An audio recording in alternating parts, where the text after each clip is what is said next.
debating in this house, Honorable Speaker, these interjections, I find them unnecessary. I think Babu Owino thinks we are outside Central Police Station. Thank you so much, Honorable Speaker. Honorable Speaker, we cannot sit here. What standing order are you on? 91.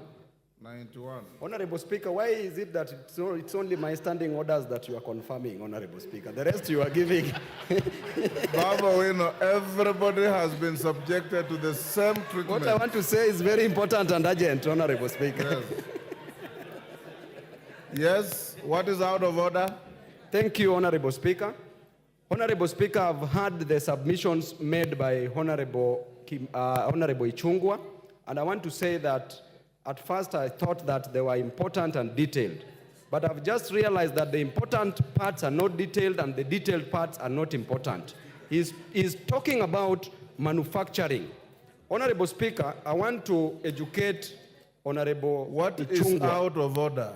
This you is know where now I'm you coming are to. pursuing a counter argument. This is where I'm coming to, Honorable Speaker, on matters economics, because Honorable Ichungwa is claiming that if we increase taxes for imports, that is what he's saying, that if we increase taxes for imports, imported goods, then we will give an opportunity for industries, local industries to grow, which literally is normally true. But in our situation as a country, Honorable Speaker, we are going to promote what we call foreign absorption, where money is going to leak from... Order, Babu Owino. Order, Honorable Babu Owino. Order, take your seat. Order, Honorable Babu Owino. When you take your seat. You are pursuing a very healthy argument, but it's very far from a point of order. When you are given an opportunity, pursue that argument and convince your colleagues. When you stand on a point of order, ordinarily you start this way.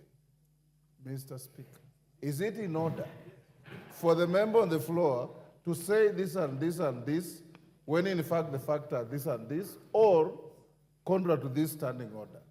You've shot up on my permission, and you're pursuing a very healthy argument on the bill that has no relationship with what the member on the floor was saying, because that is your argument, that's his argument.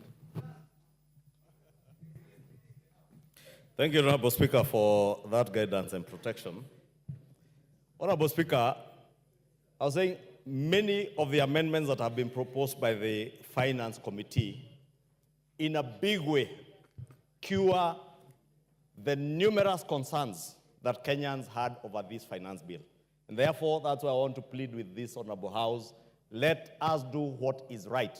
I know there are those who are tempted to do that which is popular. It is very popular to join street demonstrations, to be seen as a hero rescuing people from police stations when they are arrested out of whatever they are arrested on in the streets.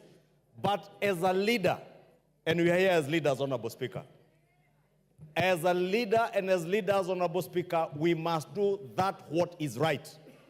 And Honorable Speaker, when this administration came to power about 2 years ago, our fiscal deficit as a percentage of GDP was at 6.7%.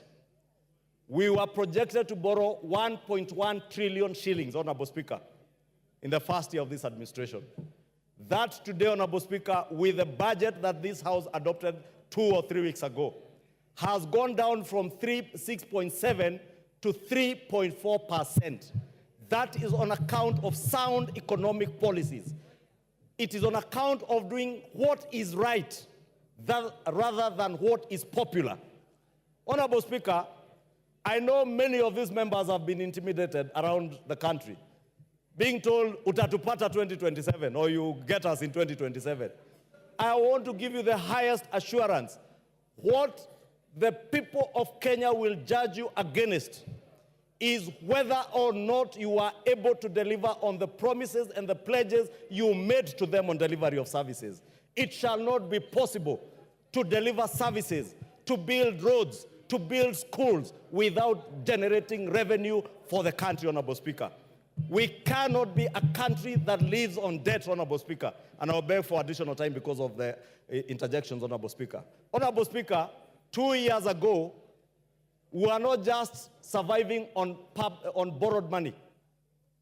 Honorable Speaker, we were on the verge of defaulting on our international and national domestic debt obligations, Honorable Speaker. From last year, end of last year, Honorable Speaker, it became clear, not just to us within the country, but to the world at large, that Kenya was never and was not about to default on its debt obligations, Honorable Speaker.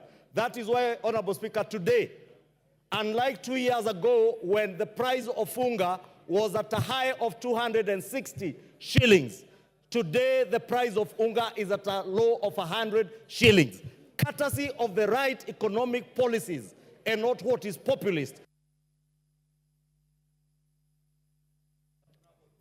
Give him 2 minutes to wind up. I have 15. Pardon? I have 15, they had time to 10, and the interjections. I'll give him an additional 3 minutes. Yes, Wamuchomba, hold the time. Wamuchomba, what's your point of order? And under what standing order? Mr. Speaker. Give her the mic. There's one next to you. Thank you, Mr. Speaker. I rise under standing order number 90.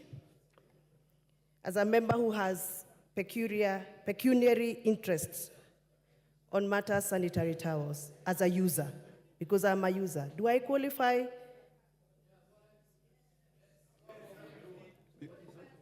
Can you repeat that you are?